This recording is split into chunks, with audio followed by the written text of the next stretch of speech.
Bienvenue sur Africa 24 dans cette nouvelle édition du QG News. Voici les titres de l'actualité. J-2 avant l'élection présidentielle au Cap-Vert, un scrutin aux enjeux importants dans la mesure où l'économie nationale a été asphyxiée par la pandémie de coronavirus. Parmi les 7 candidats en lice, 2 sont présentés comme favoris. Faire d'Internet un moteur de croissance, c'est l'objectif affiché par le gouvernement nigérien qui a lancé à cet effet une étude sur le développement du réseau. Et puis la participation du Rwanda à la 6e édition du Global Business Forum Africa 2021, un événement centré sur la relance post-Covid des économies africaines. Les détails à suivre dans ce journal. Mais tout d'abord, la fin de l'audience relative à la confirmation des charges contre Mahamat Saïd Abdelkani. L'audience s'est ouverte le 12 octobre devant la chambre préliminaire 2 de la Cour pénale internationale. L'ancien chef de guerre au sein de l'ex-Seleka est sous le coup de 14 chefs d'accusation de crimes de guerre et de crimes contre l'humanité. Pour rappel, les autorités centrafricaines avaient remis cet ancien commandant à la CPI en janvier dernier. Désormais, la juridiction dispose de 60 jours pour rendre son verdict. Les Cap-Verdiens sont attendus aux urnes ce dimanche 17 octobre pour élire leur nouveau président. Au total, 7 candidats concourent à la course au fauteuil présidentiel. Parmi eux figurent 2 anciens premiers ministres, Carlos Bega et José María Pereira Neves, présentés comme favoris. Plus de précisions avec Aïssatou Bari. L'élection présidentielle a lieu dimanche 17 octobre au Cap-Vert. 7 candidats sont en lice pour ce premier tour des élections. Le président sortant, Jorge Carlos Fonseca, au pouvoir depuis 2011, ne peut plus se présenter après ses 2 mandats. Le scrutin se déroule alors que la pandémie de Covid-19 a paralysé l'économie de l'archipel, qui dépend fortement du tourisme, représentant jusqu'à 25% du PIB national. Il faut que la pandémie du Covid-19 soit totalement maîtrisée par les autorités parce que c'est la condition sine qua non pour la reprise. Dans un pays qui dépend à 25% du tourisme, il faut que ces derniers reviennent. Et ces derniers ne pourront pas revenir si l'environnement sanitaire n'est pas revenu à une situation beaucoup plus stable. C'est le cas à l'heure actuelle, mais l'effort doit être poursuivi par les nouveaux dirigeants du Cap-Vert afin de pouvoir attirer comme ça cette manne touristique qui vient des différents pays. Parmi les 7 candidats à ce scrutin, 2 sont présentés comme favoris. Il s'agit des anciens premiers ministres Carlos Veiga du Mouvement pour la démocratie, le parti du président sortant, et de José María Neves, qui lui est soutenu par le Parti africain pour l'indépendance du Cap-Vert. Tous promettent de relever la courbe de croissance du pays. Le véritable enjeu de cette élection, c'est qu'il faut faire correspondre le pouvoir exécutif et le pouvoir législatif. Lors des élections qui ont lieu il y a de cela quelques mois, nous avons le parti Mouvement pour la démocratie qui a gagné les élections législatives. Et donc, il faudrait quand même que M. Vega soit élu président de la République pour permettre aujourd'hui au Cap-Vert de sortir de la situation difficile dans laquelle elle est. Si on entre dans une cohabitation, c'est-à-dire un président issu d'un parti qui est minoritaire à l'Assemblée nationale, en sachant que le système du Cap-Vert est un système semi-présidentiel, avec un président qui quand même joue le rôle d'arbitre, on imagine que ça peut amener énormément de tensions, énormément de blocages. Si arguments et promesses fusent de part et d'autre, les défis à relever au sortir de cette présidentielle sont cruciaux. Les attentes des électeurs sont principalement d'ordre économique. En 2020, l'île a traversé une récession historique de 14,8% en raison du Covid-19. Toutefois, l'espoir d'une reprise rapide se redessine. La Banque africaine de développement table sur la croissance de 4,6% en 2021 et 2022, après une contraction de l'économie de 8,9% en 2020. C'était le 9 octobre dernier. Le gouvernement nigérien lançait une étude sur le développement d'Internet. À l'heure où les défis restent importants pour le pays en termes de couverture Internet, le ministère des Télécommunications s'engage à augmenter le taux de connectivité. Objectif, en faire un vecteur de croissance. Aïssatou Bari. Le Niger veut faire de l'Internet un moteur de croissance. Une étude sur l'écosystème numérique a été lancée par le ministère de la Poste, des Télécommunications et des Nouvelles Technologies de l'Information. Objectif, appréhender concrètement l'environnement et les politiques nationales de l'Internet, évaluer l'écosystème numérique, identifier aisément les manques à combler pour faire de l'Internet un outil de développement. Les dispositifs numériques à eux seuls, aussi performants et sophistiqués soient-ils, ne génèrent pas un quelconque changement social ou économique dans une société donnée. Ils doivent s'insérer dans la vie sociale des citoyens à travers une interaction efficace avec leur environnement socio-culturel. Au cours des 3 dernières années, le taux de pénétration d'Internet a sensiblement augmenté au Niger. Il avoisine les 30%. Bien que des millions de Nigérians aient déjà accès à Internet, de nombreux défis demeurent encore à relever aussi bien en matière de couverture que de compétences et de politique selon les autorités. Plusieurs études des institutions internationales ont mis en évidence les retards, voire les contre-performances du pays dans le domaine du numérique. Une contre-performance qui serait imputable, entre autres, à l'absence de stratégie nationale efficace dans ce domaine et qui n'est pas sans conséquence pour l'économie du pays puisqu'elle limite son potentiel de croissance. Toutefois, la donne peut changer. Pour cela, il incombe au gouvernement et aux opérateurs téléphoniques du pays de mobiliser davantage de moyens afin de fournir une connectivité de très haut niveau, non seulement sur le plan de la performance, mais aussi en termes de couverture et de qualité, pour mieux répondre aux défis de l'hyperconnectivité mobile et du développement économique du pays. L'étude sur l'universalité de l'Internet au Niger vise également à appréhender concrètement l'environnement et les politiques nationales de l'Internet. Des objectifs qui cadrent avec la déclaration de politique générale du gouvernement qui fixe l'atteinte du taux de pénétration mobile de 100% et du taux de pénétration Internet de 66% à l'horizon 2026. Dubaï accueillait les 13 et 14 octobre la 6e édition du Global Business Forum Africa 2021. Cet événement placé sous le thème « La transformation par le commerce » était centré sur la relance post-Covid des économies africaines avec la mise en œuvre de l'ASLECAF, un événement auquel a pris part le président rwandais Paul Kagame, qui est notamment revenu sur la création de l'Agence africaine du médicament, Corinne Eoné.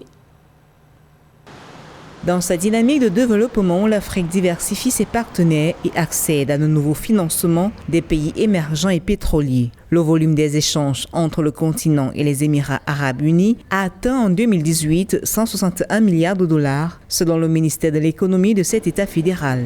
Cette tendance est soutenue par les initiatives pour le renforcement de la coopération économique et commerciale.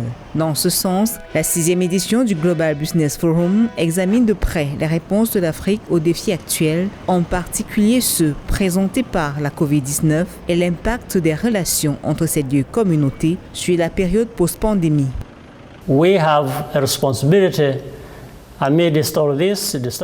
Nous avons la responsabilité, au milieu de toutes ces perturbations, de maximiser les forces et les atouts de l'Afrique.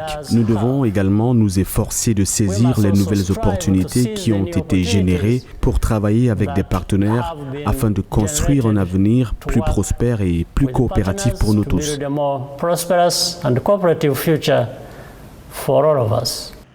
Désormais, l'un des atouts majeurs de l'Afrique réside dans son grand marché, la plus grande zone de libre-échange au monde en nombre de pays. Cependant, précise le président rwandais Paul Kagame, la relance dépendra aussi de la capacité du continent à garantir une indépendance certaine sur les problématiques liées à la santé. La semaine dernière, la 15e ratification du traité de l'Agence africaine du médicament a été déposée auprès de l'Union africaine et le traité entrera donc en vigueur le mois prochain. La création de cet organe changera la donne pour la capacité de l'Afrique à produire des vaccins et des médicaments de haute qualité pour notre continent.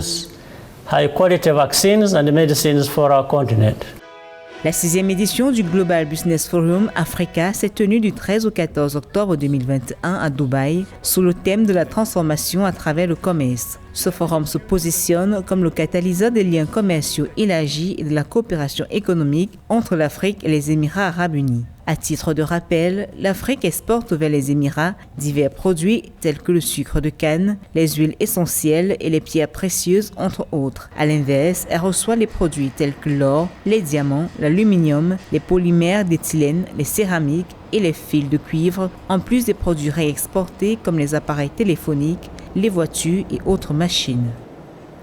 Dans l'actualité également, le renforcement de la coopération économique entre l'Égypte et la Grèce. Les deux pays ont scellé le 14 octobre un protocole d'accord visant à relier leur réseau électrique. Un partenariat signé par le ministre égyptien de l'énergie Mohamed Ahmed Shaker et son homologue grec, Kostas Skrekas. Ce projet concerne l'installation d'un câble sous-marin placé en Méditerranée orientale. Le principal enjeu, acheminer l'énergie verte vers l'Europe. L'installation devrait être capable d'acheminer 2 gigawatts d'électricité. Son tube Jérusalema, né d'une collaboration avec le producteur Master KG, a dépassé les 450 millions de vues sur YouTube. La chanteuse sud-africaine Nomcebo Zikode a reçu les honneurs de Miami aux États-Unis. Alors qu'elle est en tournée, les autorités lui ont remis symboliquement les clés de la ville. Joël Ballot.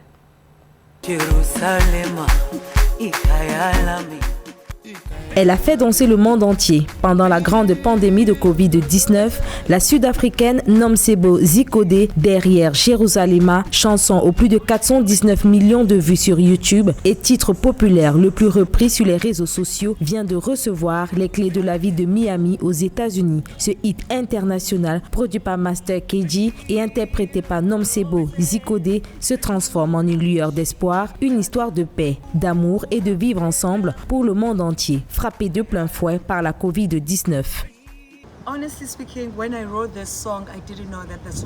Lorsque j'ai écrit cette chanson, je ne savais pas qu'elle rencontrerait ce succès. Je pensais uniquement à mon pays, l'Afrique du Sud, et à travers d'autres pays voisins tels que le Kenya et le Zimbabwe.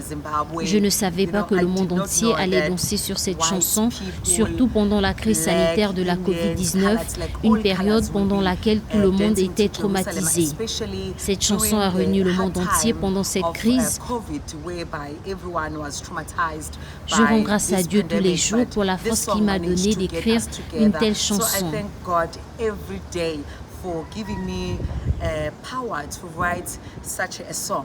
Dansée dans le monde entier, Jérusalema transcende la couleur de peau, l'âge, le sexe et l'appartenance sociale. C'est juste une chanson qui rassemble toutes les cultures, qui unit les peuples. Grâce à cette collaboration fructueuse, les deux artistes sud-africains ont donné au confinement mondial une autre coloration, un espoir de guérison. Jérusalema a changé ma vie. Il y a de cela quelques années, j'étais une chanteuse très peu connue, mais aujourd'hui je suis interviewée. J'ai été honorée par la ville de Miami et c'est déjà quelque chose de grandiose. Aujourd'hui, la chanson Jérusalema est écoutée non seulement dans mon pays, mais partout dans le monde. La chanson a atteint plus de 400 millions de vues sur YouTube. Je suis très contente parce que je suis aimée et reconnue par plusieurs.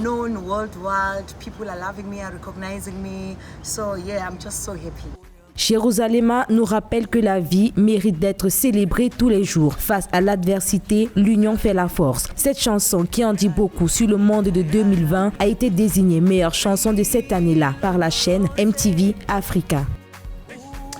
Un mot de sport à présent avec le bilan du rallye du Maroc, une compétition remportée par le Qatari Nasser Al-Attiyah et ce pour la 6e fois consécutive. Côté moto, c'est le Chilien Pablo Quintanilla qui termine en haut du classement. Retour sur les temps forts de cette compétition avec José Touclas. C'était du 7 au 13 octobre dans un bivouac au décor majestueux tout près de Zagora, en terre marocaine, où la caravane du rallye a retrouvé le désert. À moto, les 166 km de la dernière spéciale a été remportée par le Chilien Pablo Quintanilla sur Monster Energy Honda, mais c'est l'Autrichien Matthias Walkner, Red Bull KTM Factory, qui remporte ce dernier chrono et par la même occasion le rallye du Maroc pour la première fois de sa carrière. C'est incroyable de remporter le championnat du monde. Je suis toujours heureux de venir rouler au rallye du Maroc. Cela a été un rallye difficile et pas évident en navigation. En prenant de l'âge, on pense de plus en plus au danger, mais je compense en misant sur la navigation et je pense que c'est la clé pour me sentir bien sur la moto. Chez les autos, Nasser Al-Attiyah du Qatar sous Toyota Gazoo Racing remporte son 6e titre sur le rallye du Maroc et s'empare par la même occasion du classement général provisoire de la Coupe du Monde FIA. En T3, c'est le Russe Pavel Lebedev. En T4, le Polonais Michael Godzal. Toyota Gazoo Racing a fait un travail incroyable. On a contrôlé la course de bout en bout. Aujourd'hui, j'ai vraiment aimé les 166 km parce que l'on a pu reprendre du temps sur tout le monde et que nous sommes désormais leaders du championnat du monde. C'était aussi notre dernière course dans le T1. Un record pour le nombre d'engagés à l'occasion de la réouverture des portes du désert marocain. À noter que la gestion par le Maroc de la crise sanitaire de la Covid-19 a facilité les choses. Plus de 19 millions de Marocains ont reçu les 2 doses de vaccin. Ce journal a été réalisé par l'ensemble de la rédaction. Merci de votre fidélité. L'actualité continue sur Africa 24.